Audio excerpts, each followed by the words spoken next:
Lulungkot ng ilang personnel ng Electoral Board ng Calulod Integrated School ang kabiguan nitong makuha ang 100% voters turnout sa kanilang lugar. Si Paul Montibon magbabalita live. Paul, magandang gabi.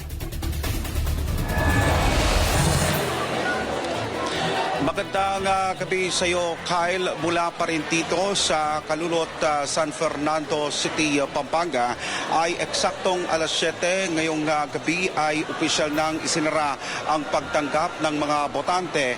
Alinsunod yan sa itinakdang oras ng Commission on Elections o COMELEC. Sa kasamaang palad, bigong nakamit ng Calulod Integrated School sa Barangay Calulod, San Fernando, Pampanga ang inaasahang 100% voters turnout ngayong 2025 midterm elections. Batay sa pinakahuling datos ng paaralan, nasa 75% lamang mula sa kabuuang 16,325 na botante ang nagtungo sa polling precincts upang bumoto. At Kyle, sa kasalukuyan ay kasama ko ngayon muli ang DepEd Supervising Officer dito sa Calulod Integrated School na si Doc Noel Gonzaga. Doc, kumusta po ang last call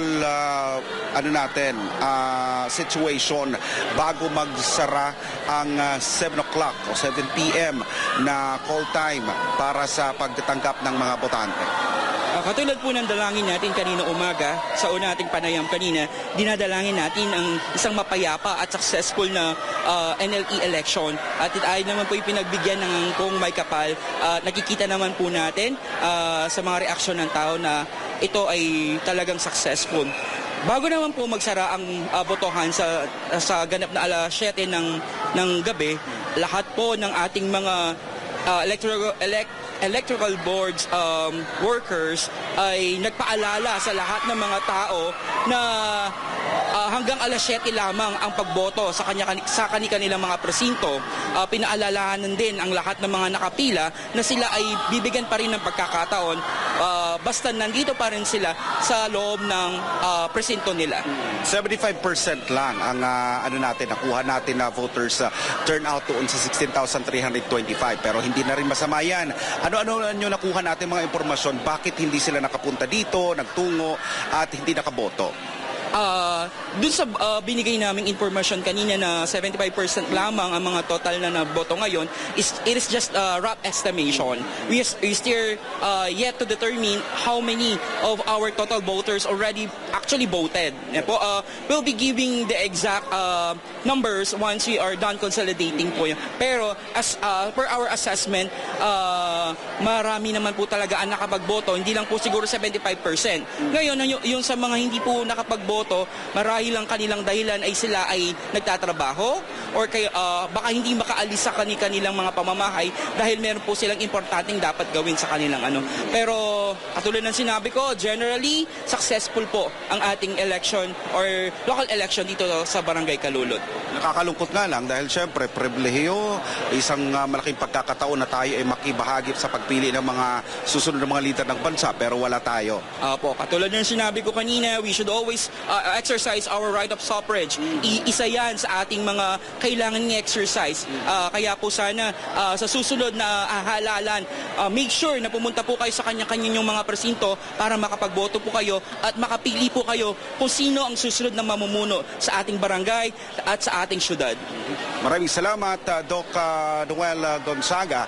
Mula pa rin yan dito sa Calulod Integrated School. Samantala, ayon sa kasaysayan ng COMELEC, hindi pa umabot o lumalagpas sa 90% mula sa kabuuang bilang ng botante ang talagang nakakaboto tuwing araw ng halalan. Pinakamataas na voters turnout na naitala noong panahon ni na Joseph Estrada at Gloria Macapagal Arroyo noong 1998 na umabot sa 86.39%. Sinundan ito ng Marcos Duterte tandem noong 2022 na nakapagtala naman ng 84.20% na turnout ng mga botante. Samantala, Kyle, bagamat wala pa namang opisyal na pahayag ang COMELEC kaugnay sa kabuuang datos na mga nakaboto at hindi nakaboto, isang bagay lang ang malinaw, ang Barangay Calulod dito sa lalawigan ng Pampanga ay patunay na marami pa rin mga Pilipino ang naniniwala sa kapangyarihan ng kanilang boto. ito, isang boto na maaaring magdala ng tunay na pagbabago sa ating bansa.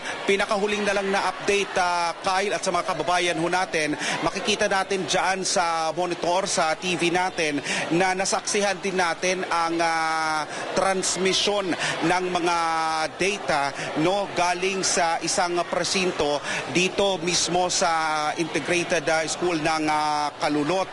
Nagkaroon lang ng bahagyang problema dahil sa loob ng kanilang presinto ay mahina ang signal. So kinakailangan nilang dalhin yung automated counting machine palabas, paakyat sa hagdanan hanggang ibinaba ulit hanggang papunta doon sa may malawak na lugar o open space dito mismo sa loob ng eskwelahan para makakuha ng magandang signal at kalaunan naman ay successful ang naging transmission o transmittal ng mga data mula sa mga pagboto ng mga botante dito mismo sa Kalulot Integrated School. Isa pa lang na polling precinct ang pinag-uusapan natin pero simultaneous naman ang lahat ng mga presinto na available dito ay kasalukuyan ng silang nagtatransmit ng mga datos. Kyle, mula dito sa Kalulot, San Fernando City, Pampanga, yan muna yung huling update natin dito para sa Diyos at sa Pilipinas nating mahal. Ako si Paul Montibon, back to studio. Kyle. Alright, maraming salamat muli kay Dr. Noel Gonzaga at sa iyo, Paul Montibon, sa impormasyong inyong naihatid.